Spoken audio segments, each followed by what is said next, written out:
Hi mga manay, Dobardan!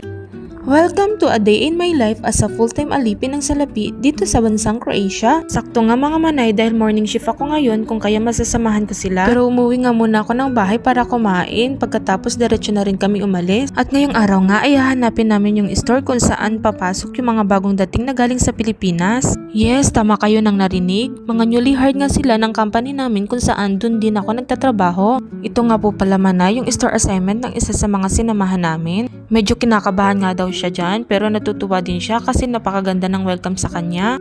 Sinamahan nga namin sila para hindi sila maligaw pagka nag-start na sila sa duty nila. Kinabukasan na kasi sila magsisimula. Binigyan na nga sila ng ideas kung ano yung mga duties and responsibilities nila. Nakakatuwa ngang isipin. Dahil karamihan nga ay mga Pinoy yung mga kinukuha nila. Ibig sabihin lang po noon ay nagugustuhan nila yung mga trabaho ng mga Pinoy. Kilala kasi ang mga Pinoy dito na mga hardworking at malilinis pagdating sa trabaho. Kaya hindi rin mapagkakaila kung bakit mas kinugusto nilang kumuha ng tao sa Pilipinas kaysa sa ibang bansa.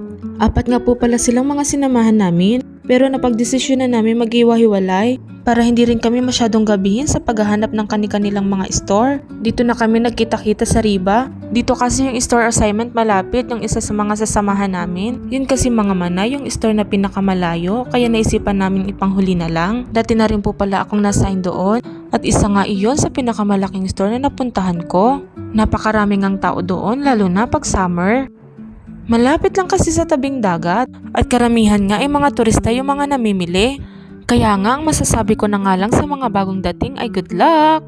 Naway tumagal pa nga tayo dito at umuwi ng Pilipinas na mayaman. Char!